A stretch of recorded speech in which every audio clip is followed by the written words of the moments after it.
Чхая фүрэнимийн товчлыг үзээд каротаг мөн түүний түүхийг сонсохоор орж ирсэн хүмүүс цөөнгүй байгаах. Яагаад хэдхэн карт, хэдхэн мөр шүлгийн төлөө тэд ингэтлээ төвчиж, ингэж хурдтай хөдөлж, ингэтлээ хичээдэг юм бол. Энэ дан ганц каротада байгаа юм бос харин түүхэнд нь байсан байжээ.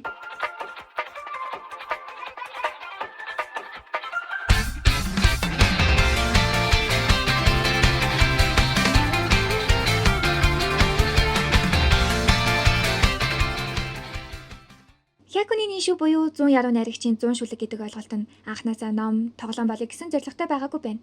Харин Японы яруу найргийн соёл алга болох ирмэгдээр тулсан цаг үед нэг хүний хийсэн сонголтоос эхэлсэн ажээ. Энд яригдж буй хамгийн түгээмэл байдаг тамгалын нэг тул ярианда орцгоё.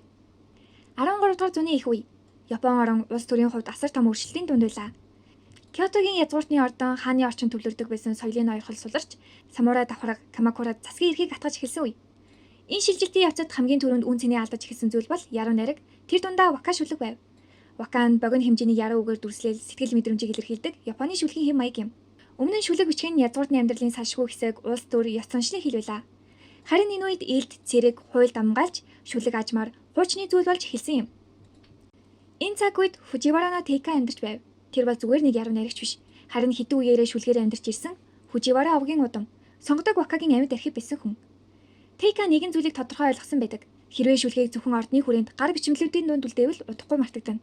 Харин түүнийг амьд хэлбэрт оруулах хэрэгтэй байв. Ингээд түүхэн нэгэн сонирхолтой үйл явдал гарч ирдэг. Фуживара no Тейкагийн тэмдэглэл болох Мейгэ Цукид түүний хүү Тамеогийн хадамав яруу найраг сонирхолж самурай гаралтай жанжин Уцуномия Yorutsuno Кёотогийн баруун захад огуурын уулын бэлд зуны байшиндээ байжээ. Тэр байшин нь тухайн үеийн язгууртны хэв маягийн дагуу цаасан гулгадаг хаалга буюу Фусуматай. Улирлаа солигддог чимэглэлтэй байсан. Yorutsuno энэ байшингийнхаа гулгадаг хаалгыг зүгээр нэг хээ угалзаар биш, Япон яруу найргийн мөн чанарыг илэрхийлэх зүйлээр чимэглэхийг хүссэн гэдэг. Энэ зорилгоороо Фуживара no Тейкагийн Мейгэ Цукид бичснээр 1235 оны 5 дугаар сарын 27-нд түүнд хандсан байна.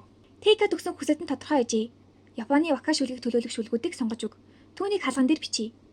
Энд анхаарах ёстой зүйл нь энэ нь хэвлүүлэх номын захиалга биш, харин орон зайн чимэглэл байв. Өөрөөр хэлбэл шүлэг бүр харахад богино, бие даасан, уншихад ойлгомжтой байх шаардлагатай.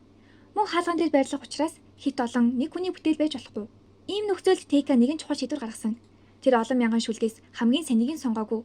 Харин Японы түүхийн туршид шүлгээр ярьж байсан хүмүүсийн дуу хоолойг тэнцвэртэй харуулахыг зорьсон. Иймээс нэг хүний олон бүтээлийг биш, нэг яруу найрагч, нэг шүлэг гэсэн зарчмыг баримталсан юм. Энэ сонголт маш ухамсартай байлаа. Тинжи хаан шиг улс орныг удирдах явсан хаанч, Ононо Камачи шиг хайр ганцаардлаа шаналсан эмэгтэйч, Сайго шиг ертөнцөөс тасарч уулан суусан ламч, бүгд адилхан нэг шүлгээр л төлөөлөгдөн. Ингэснээр Хякуны нишүүн хин нэгний магтан дуулсан домог биш, харин Японы сэтгэл зүйн түүх болж хувирсан. Сонгосон зохиолчдын ихэнх нь байгалыг магтсан байдаг нь тэднийг чимэглэж зориулах гэж байсантай холбоотой. Эрэгтэй зохиолч 70, эмэгтэй зохиолч 21 байдаг.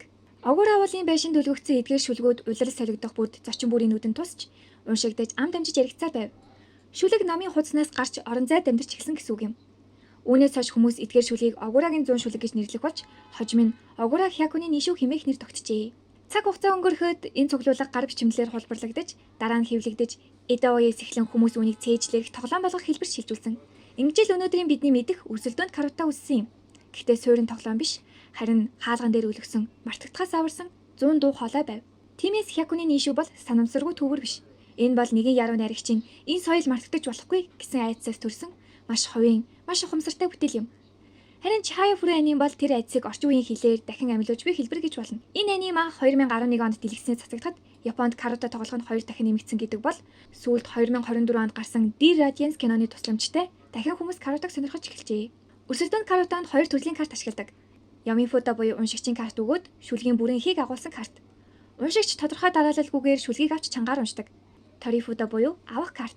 Шүлгийн сүүлийн хэсгийг агуулсан карт. Огурагийн 100 шүлэг нь нэршгээ 100 шүлэгтэй боловч өрсөлдөөнд карутанд ердөө 50 торифута карт ашигладаг. Өрсөлдөгч бүр 25 картыг доош харуулсан картуудаас санамсаргүй байдлаар сонгож өөрийн хэсэгт байрлуулна.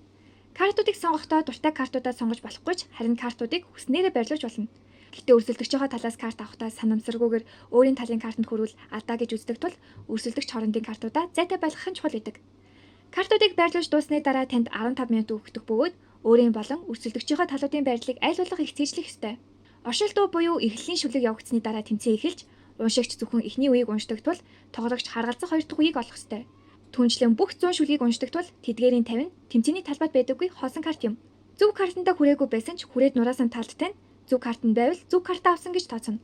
Хэрэв өөрийн талаас карт авбал нэг карт гараас асагдах бөгөөд хэрэв өрсөлдөгчийн талаас карт авбал өөрийн талд үлдсэн картуудаас нэгийг өрсөлдөгчийн талд өгөх карт болгон өгч болно. Энэ үйл явц нь аль нэг тоглогчийн карт дуусч хоцсон тохиолдолд дуусна. 20 дугаар зуунд карта бүрэн утгаараа спорт болсон. Албан ёсны тэмцээнүүд авраг, цол, хатан, мастер гэсэн зэрэглэл бий болсон. Тоглолт олон нийтийн өмнө чимээгүй танхимд явагдаж, үзэгчид хүртэл амьсгаа төвшдөг болсон.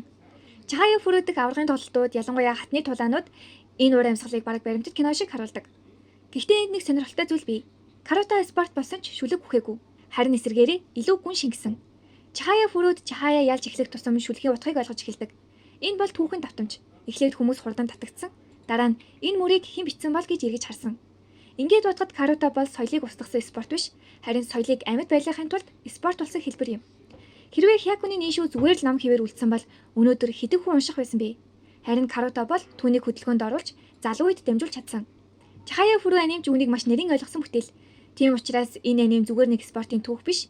Энэ бол шүлэг хэрхэн амьд үлдсэн түүх. Тиймээс карата гэдэг нь шүлгээр тоглодог спорт биш, харин спорт болж чадсан шүлэг. Харин чахаа фүрүү бол тэр шүлгийг орчин үеийн хэлээр дахин амьлуулж буй хэлбэр юм. Аниме үзэхдээ та бүхэн монголоор хайж үзсэн ч, англиар үзсэн ч орчуулга нь алдаатай байх тохиолдол гарна шүү. Зарим шүлгийн утгыг нь би ч амар олон сайт ухаж уншаад ойлгоогүй. Бас буруу орчуулж байснаа ойлгосон тохиолдлууд гарсан. Ингээд бичлэгээ чахаягийнхаа хайртай шүлэг болох чахая фүрээгээр дуусгацгаая. Тэнгэр бурхтын 90 цагт ч урд хожид сонсогдоогүй явдал. Час улаан авчаад хучигдсан. Час улаан тацуутай гол.